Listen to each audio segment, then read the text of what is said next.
अस्सलाम वालेकुम अज़ीज़ तुलबा व तालिबात, मैं हूँ सैयद अरसलान बुखारी, आपका केमिस्ट्री का टीचर। बच्चों, आज हम जिस बाब को ख़त्म करके आए हैं, बाब नंबर 10, उसकी मश्क को हल करेंगे। इसकी मश्क काफ़ी लंबी है, इसलिए मैं इसको मुख्तलिफ़ हिस्सों के अंदर तकसीम करूँगा ताकि आपको आसानी से समझ आ जाए कि हमने इसको किस तरीके से हल करना है। तो चलें, चलते हैं मश्क की तरफ और आपको बताते हैं कि इसके सवालात के जवाबात आपने किस तरह देने हैं। आज हम बाब नंबर 10 की मश्क को हल करने जा रहे हैं। सबसे पहले हमेशा की तरह कसीरुल इंतखाबी सवालात की तरफ चलते हैं। तो पहले नंबर पे है, बेस वो शय है जो एसिड को न्यूट्रल करती है, इनमें से कौन सा कंपाउंड बेस नहीं। तो देखते हैं, ए ऑप्शन है एक्वस अमोनिया, जिसका फॉर्मूला होता है NH3, और अमोनिया हमने पढ़ा था कि हर लिहाज से वो बहुत अच्छी बेस है। सोडियम क्लोराइड, जिसका फॉर्मूला है NaCl, और ये हमें पता है कि ये तो सॉल्ट होता है, तो ये बेस नहीं हो सकती, ये एक न्यूट्रल कंपाउंड है।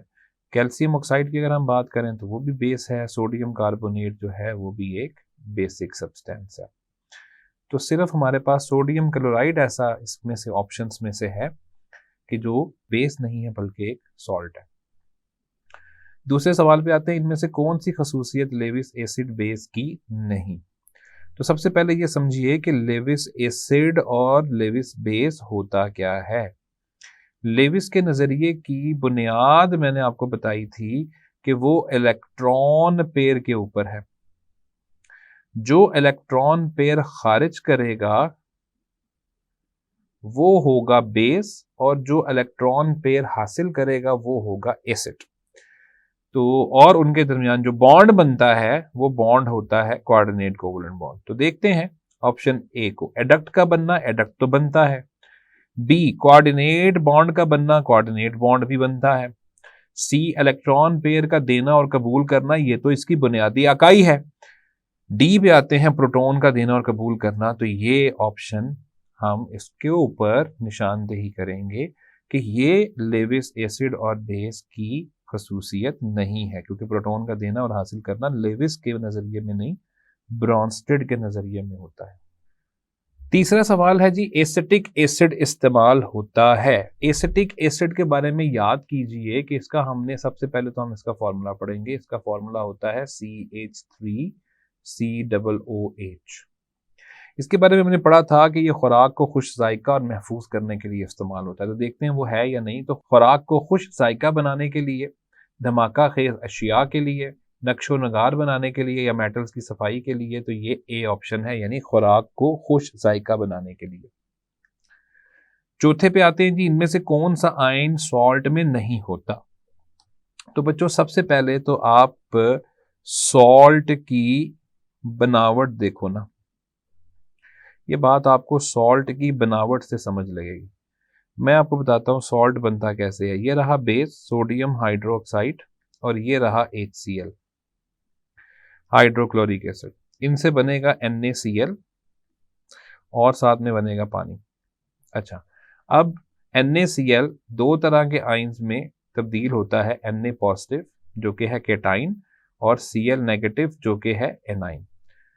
अच्छा, अब आप देखो ये Na पॉजिटिव ये आया कहां से है। ये Na पॉजिटिव यहां से आया है, और ये कौन है, बेस। तो इसका मतलब है कि बेस से कौन आया, केटाइन।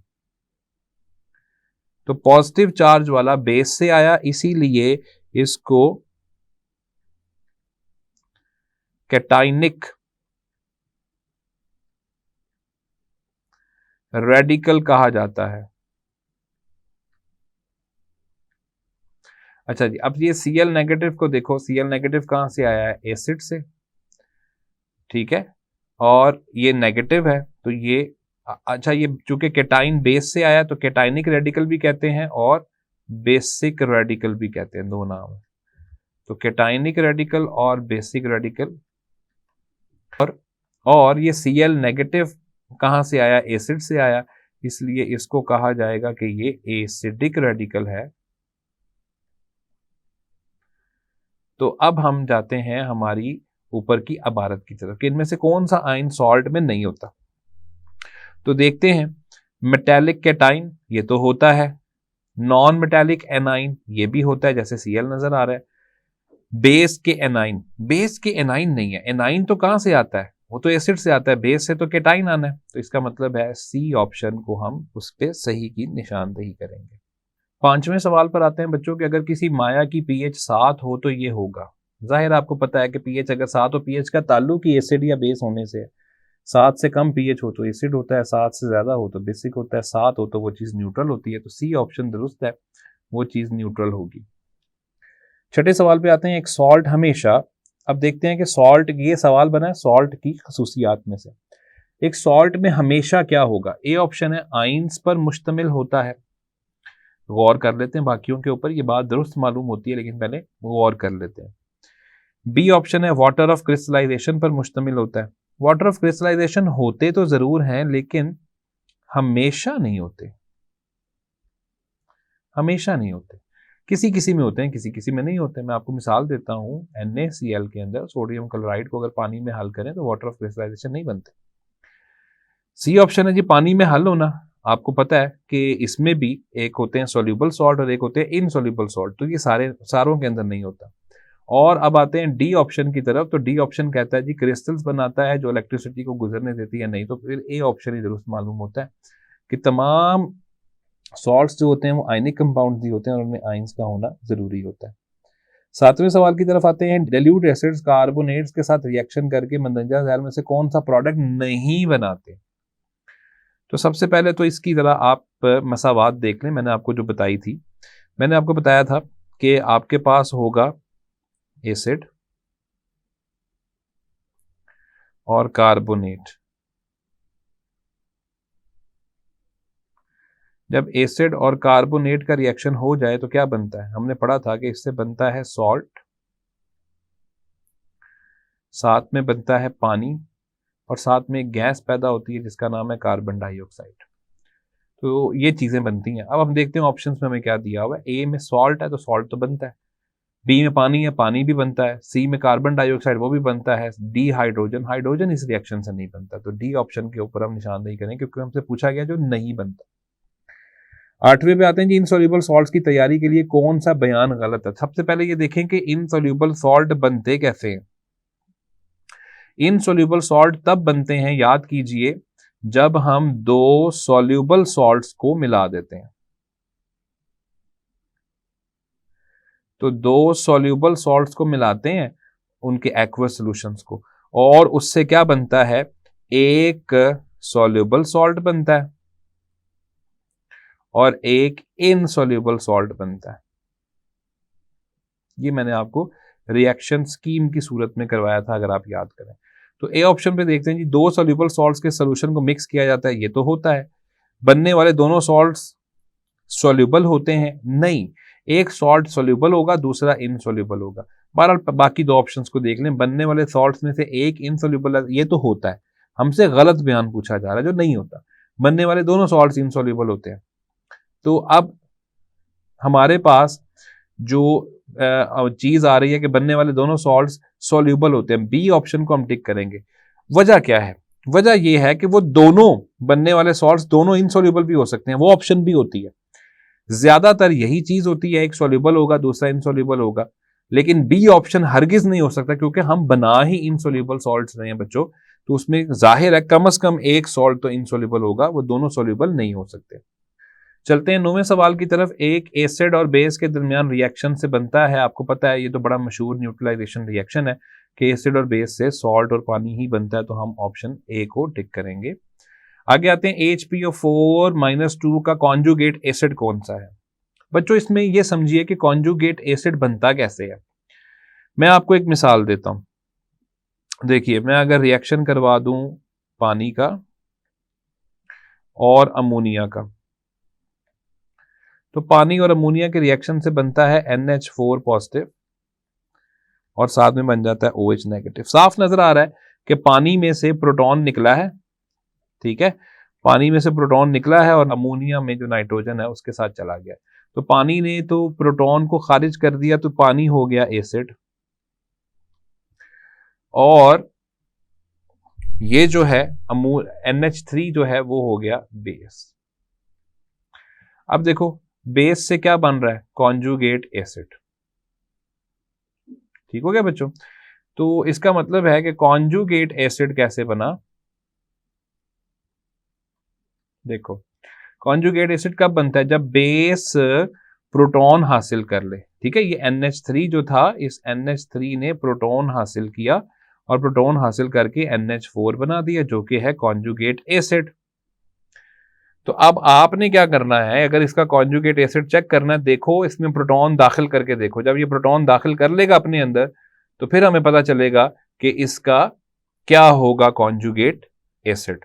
तो यहां पे मैं इसमें प्रोटॉन दाखिल करके देखता हूं ताकि आप लोगों को समझ लग जाए।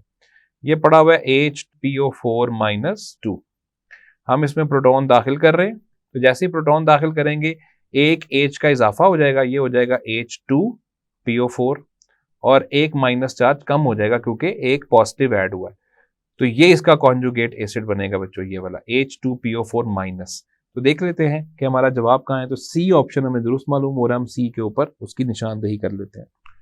जी तो बच्चों 11वें सवाल पर आते हैं। वो कह रहे हैं कैल्शियम हाइड्रोक्साइड के 0.02 मोलर सोल्यूशन की pOH क्या है। तो बच्चों सबसे पहले तो देखो कि इसकी इक्वेशन से क्या बनेगा जब ये आइंस में मुंतकिल होगा।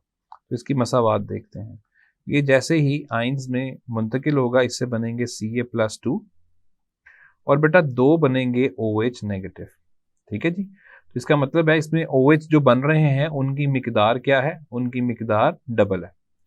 तो इसको हम यहाँ पे हल करके देखते हैं कि अब हमें जो OH नेगेटिव की कॉन्सेंट्रेशन दी जा रही है वो है 0.02 मोलर, लेकिन चूंकि इसमें डबल है तो ये मल्टीप्लाई हो जाएगा, ये ज़र्ब होगा 2 से, तो हमारे पास आ जाएगा 0.04 मोलर, ये कॉन्सेंट्रेशन होगी।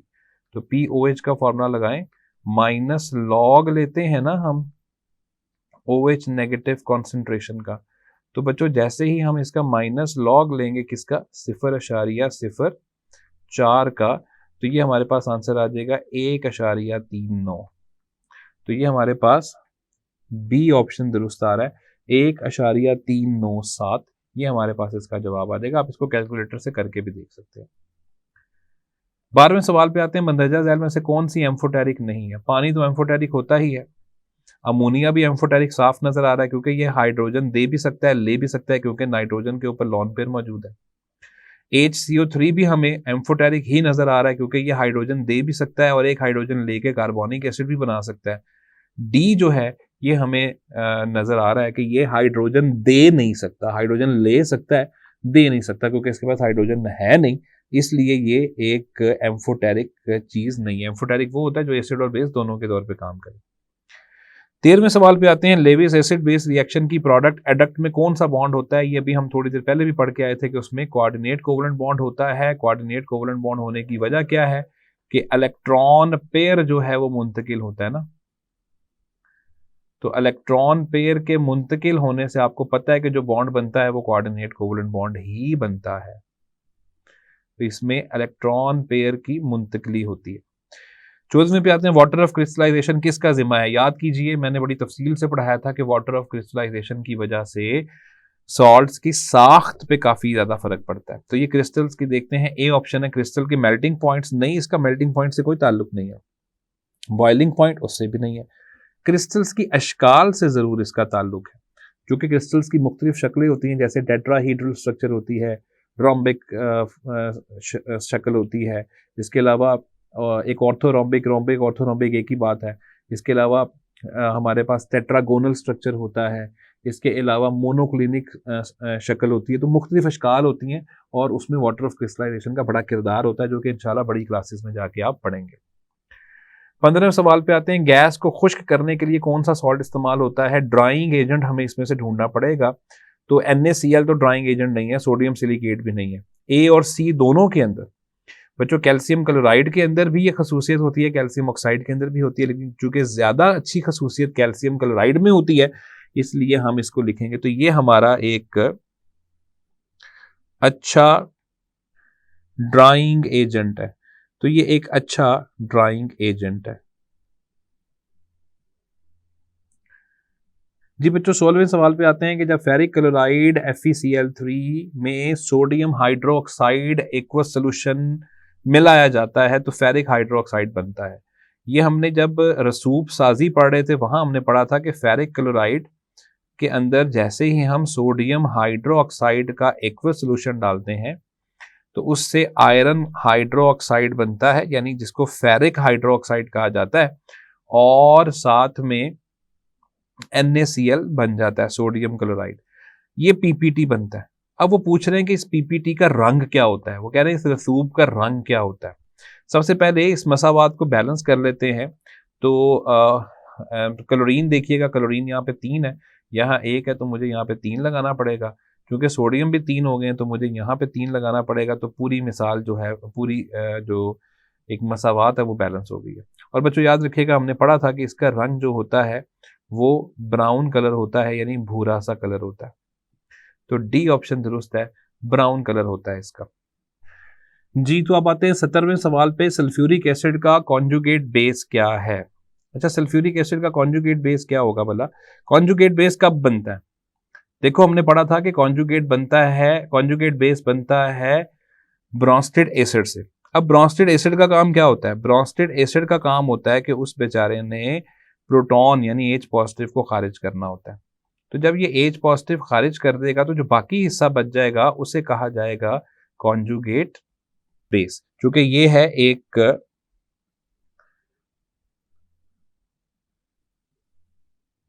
Bronsted acid. ब्रोंस्टेड एसिड का काम होता है प्रोटॉन खारिज करना, और प्रोटॉन खारिज करने के बाद वो बन जाता है कॉन्जुगेट बेस। तो सही ऑप्शन देख लें जी, मैंने आपको मसावात के साथ बता दिया। अब आपका काम है कि आप सही ऑप्शन देख लें। तो सही ऑप्शन हमें नजर आ रहा है HSO4- डी ऑप्शन। 18वें सवाल पे आते हैं, मंदरजा झैल में से कौन सी लेविस बेस है? अब लेविस बेस कौन होगी? सोचिए, लेविस बेस वो है जो प्रोटॉन खारिज करे। तो इसमें सिर्फ अमोनिया ही हमें नजर आ रहा है। लेविस बेस वो होती है जो इलेक्ट्रॉन पेयर खारिज करे, इलेक्ट्रॉन पेयर दे दे। तो इसमें सिर्फ अमोनिया ही हमें नजर आ रही है जिसके ऊपर लॉन पेयर है। तो ए ऑप्शन को हम निशानदेही करेंगे। BF3 AlCl3, ये तो हमने पढ़ा था कि इनके पास तो वैसे इलेक्ट्रॉन्स की कमी है क्योंकि इनका शेल मुकम्मल नहीं है। पॉजिटिव चार्ज नजर आ रहा है H के ऊपर, ये भी इलेक्ट्रॉन की कमी को ही दिखाता है। तो वाहिद NH3 है जिसके ऊपर लॉन पेयर मौजूद है, वो लॉन पेयर किसी भी वक्त किसी दूसरे को मुंतकिल कर देगा। 19वें सवाल पे आते हैं, लेविस नजरिए के मुताबिक एसिड एक ऐसी शय है जो, लेविस एसिड की बात हो रही है, ठीक है। लेविस एसिड ऊपर बेस पढ़ लिया जो इलेक्ट्रॉन पेयर दे, तो एसिड वो होता है जो इलेक्ट्रॉन पेयर को हासिल करे, ठीक है। तो मैं यहाँ पे ये इलेक्ट्रॉन पेयर बना रहा हूं, उसको हासिल करे। तो ए ऑप्शन है जी, प्रोटॉन दे सकता है, नहीं। इलेक्ट्रॉन्स का पेयर दे सकता है, नहीं, वो तो बेस होती है। प्रोटॉन कबूल कर सकता है, नहीं। इलेक्ट्रॉन्स का पेयर कबूल कर सकता है, जी। 20वें सवाल पे आते हैं, 25 डिग्री सेल्सियस पर एक अशारिया, हमारे पास KW निकलता है, आपको याद होगा, इसको मैंने नाम दिया था आयोनाइजेशन कांस्टेंट। बच्चों, इसको आयोनाइजेशन कांस्टेंट कहा जाता है। आयनिक प्रोडक्ट भी कहते हैं, दो नाम मैंने बताए थे। अब वो कह रहे हैं कि 25 डिग्री सेल्सियस पे खालिस पानी के अंदर H पॉजिटिव की कंसंट्रेशन क्या होगी। तो ये आप देखो, हमने इसकी पूरी जो है वो तफसील पढ़ी थी कि ये दोनों का को मल्टीप्लाई कर लें, इन दोनों का ज़र्ब ले लें, तो हमारे पास आता है 1.0 10 की पावर जो है -14। जाहिर है, ये आपको पता है कि जितने H पॉजिटिव होते हैं उतने ही OH नेगेटिव होते हैं, ठीक है। तो हमने इसकी डेरिवेशन की थी कि ये अलग-अलग जब निकालते हैं तो हमारे पास ये आ जाता है 1.0 10⁻⁻⁷। तो हमारे पास जो है वो पहली ऑप्शन ए ऑप्शन जो है वो दुरुस्त आ रही है, तो हम ए ऑप्शन को टिक कर लेंगे। इतना ही H पॉजिटिव की कॉन्सेंट्रेशन होगी और इतना ही OH नेगेटिव की कॉन्सेंट्रेशन होगी। इसके साथ ही आपका ये वाला मरहला कसीरुल इंतखाबी सवालात का जो है वो ख़त्म हो गया।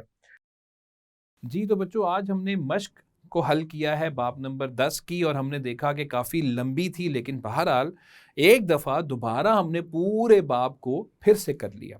मुझे उम्मीद है कि आपको इसकी समझ आ चुकी होगी। अपना ख्याल रखें। अल्लाह हाफिज़।